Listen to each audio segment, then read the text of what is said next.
தமிழ்நாட்டின் ஒரு நாளைய மின் தேவை 18,000 மெகாவாட்டாக உள்ள நிலையில் 8,000 மெகாவாட் மட்டுமே இங்கு உற்பத்தி செய்யப்படுகிறது. இதில் பெரும் பங்கு மின்சாரம் காற்றாலை மூலமாக மட்டுமே உற்பத்தியாகும் நிலையில் அது குறித்த விவரங்களை செய்தியாளர் சிவமணியிடம் கேட்கலாம். சிவமணி, இப்போ தேவை அதிகமாக இருக்கு, ஆனா உற்பத்தி குறைவாக இருக்கு. இதற்கு என்ன செய்யணும் என்று பரிந்துரைக்கப்படுகிறது? அரசு இதில் என்ன நடவடிக்கை எடுத்திருக்கிறார்கள்?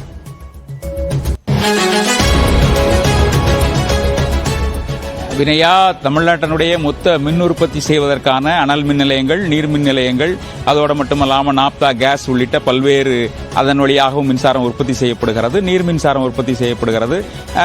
காற்றாலை மூலமாகவும் சோலார் மூலமாகவும் மின் உற்பத்தி செய்யப்படுகிறது.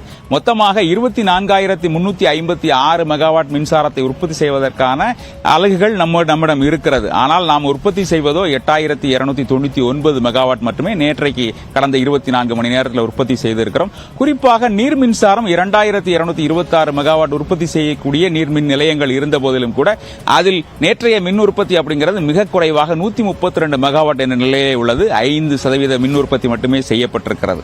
இது போன்ற காரணங்களால நம்மளுடைய தேவைக்கும் நம்ம உற்பத்திக்குமான இடைவெளி அப்படிங்கிறது 50% குறைவாக இருக்கிறது. அதற்கு தேவையான உற்பத்தி அனல் மின் நிலையங்கள் மட்டுமே 80 முதல் 85% வரை உற்பத்தி செய்யப்படுகிறது. நீர் மின் நிலையங்களாக இருக்கட்டும், காற்றாலை மின் உற்பத்தி நிலையங்கள் 8,620 மெகாவாட் மின் உற்பத்தி செய்யக்கூடிய நிலையில உற்பத்தி செய்வதற்கான வாய்ப்புகள் இருந்த போதும் தற்போது காற்று அதிகமாக வீசக்கூடிய நிலையில தற்போது நேற்றைய மின் உற்பத்தி அப்படிங்கிறது 3,000 மெகாவாட்டை நெருங்கி இருக்கிறது.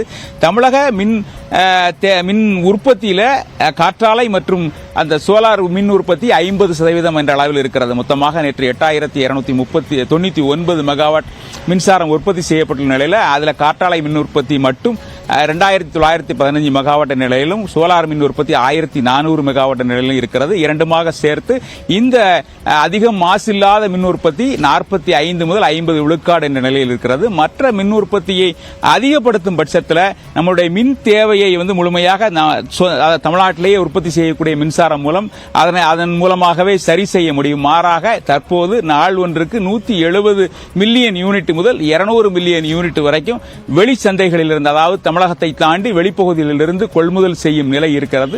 அதற்கு தேவையான நடவடிக்கைகள் எடுக்கப்படும் பட்சத்தில் தமிழகத்திலேயே இருக்கக்கூடிய மின் உற்பத்தி நிலையங்களாக இருக்கக்கூடிய நீர் மின்சார நிலையங்கள் முழுமையாக தங்களுடைய முழு உற்பத்தியையும் எட்டினால் நாம மிகை மின் மாநிலமாக மாற முடியும். நமது மின்சாரத்தை வெளிமாநிலங்களுக்கு அனுப்ப முடியும் அப்படிங்கிற நிலை இருந்தும் கூட மிக குறைவான மின்சாரமே உற்பத்தி செய்யப்படுகிறது அப்படிங்கறத நிலையாக இருக்கிறது. வினயா, மின்சார தேவை மற்றும் அதற்கு உற்பத்தி செய்வதற்கான பரிந்துரையாக காற்றாலை மின்சாரம் வழங்கப்பட்டிருப்பது குறித்த விவரங்களுக்கு நன்றி சிவமன்.